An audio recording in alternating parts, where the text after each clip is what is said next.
नमस्कार दोस्तों, Soni health care में आपका स्वागत है। दोस्तों, आज की इस वीडियो में हम आपको एक दिव्य औषधीय गुणों से युक्त जड़ी बूटी यानी कि औषधीय पौधे के बारे में जानकारी देंगे, जिसका नाम है अपराजिता। अपराजिता का क्या वैज्ञानिक नाम है, विभिन्न भाषाओं में इसे किस नाम से जाना पहचाना जाता है, इसकी मॉर्फोलॉजी क्या है, प्रजातियां क्या हैं, क्या इसके गुणकर्म हैं, औषधीय रूप में किन भागों का इसका प्रयोग किया जाता है, किन रोगों में किया जाता है और कैसे किया जाता है, ये सारी चीजें इस वीडियो में आप जानेंगे। तो वीडियो के अंत तक प्लीज बने रहिएगा। चलिए शुरू करते हैं। शुरू करने से पहले हम आपको बताना चाहेंगे कि ये आम जन को पौधों के औषधीय गुणों से परिचित कराने का एक जन जागरूकता अभियान है। तो प्लीज हमारे चैनल को सब्सक्राइब करें और हमारी इस मुहिम से जुड़े और इसे आगे बढ़ाने में हमारा सहयोग दें।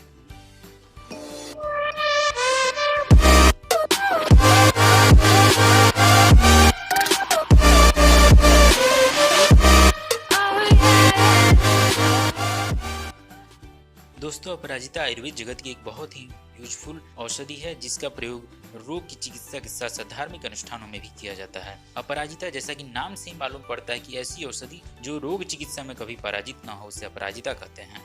इसका वैज्ञानिक नाम क्लाइटोरिया टर्नेटिया है, जो कि फैबेसी फैमिली से बिलोंग करती है।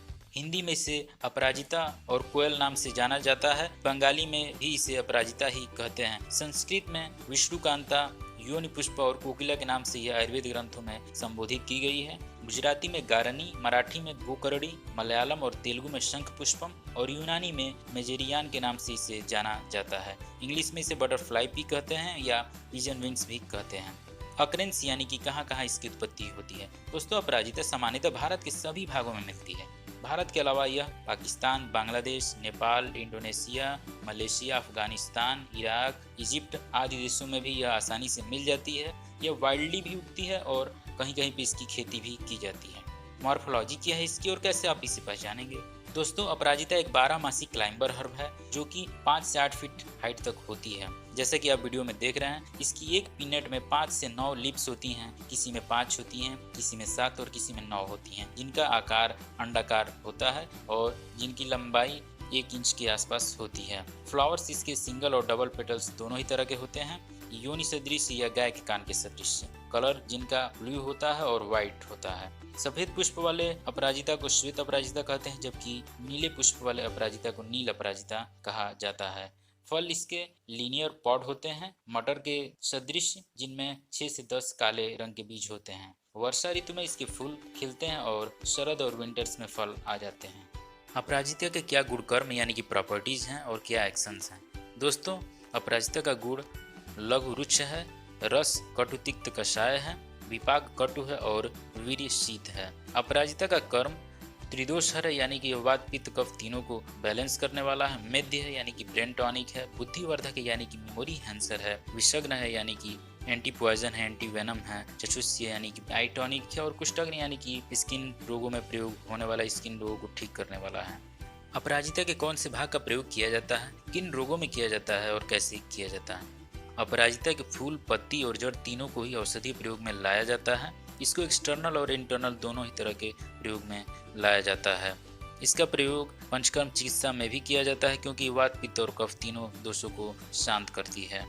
इसके कुछ विशेष प्रयोगों पर आइए नजर डालते हैं। बाह्य प्रयोगों की बात करें यानी कि एक्सटर्नल यूजेज की, तो इसकी पत्तियों के काढ़े का प्रयोग खूनी बवासीर यानी पाइल्स को क्लीन करने के लिए किया जाता है। घाव कहीं वुंड्स बन जाते हैं तो उनको क्लीन करने के लिए किया जाता है। इसका एक्शन हीमोस्टेटिक होता है। अपने हीमोस्टेटिक एक्शन की वजह से यह ब्लीडिंग को रोकता है। इसकी 1 इंच जड़ को लाल धागे में बांधकर कमर में पहनने से कुछ दिनों में बुखार नष्ट हो जाता है और इसका यह एक्शन इसके प्रभाव कर्म के कारण होता है। आंतरिक प्रयोग की बात करें तो सबसे पहला है मेंटल डिसऑर्डर में इसका प्रयोग। दोस्तों, अपराजिता मेध्य द्रव्य यानी कि एक नर्वाइन टॉनिक है, जो कि ट्रैंकुलाइजिंग इफेक्ट शो करती है, इसलिए इसका यूज सिर के रोगों में प्रमुखता से किया जाता है। यह डिप्रेशन, मैनिया, माइग्रेन, अर्धकपारी के उपचार में प्रयोग होती है। इसके फूल, जड़ और बीज को बराबर भाग में लेकर पीसकर किसी साफ सूती कपड़े से छानकर रस निकालकर 4 बूंद उस रस को सुबह और 4 बूंद शाम को नाक में डालने पर माइग्रेन पेन में काफी लाभ मिलता है। यह नर्वस सिस्टम को काफी मजबूत बनाती है। दांत दर्द में इसका प्रयोग अपराजिता की जड़ का पेस्ट बनाकर काली मिर्च के चूर्ण के साथ मिलाकर दांत दर्द वाले स्थान पर रखने से दर्द में काफी आराम मिलता है।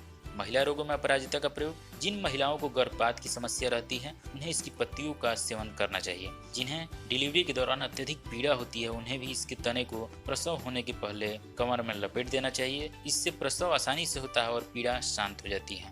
लिकोडर्मा यानी कि सफेद दाग में इसका प्रयोग, दोस्तों इसके जड़ को पानी में पीसकर प्रभावित भाग यानी कि दाग वाले स्थान पर लगाने से दाग का जो कलर होता है वो बदलने लगता है।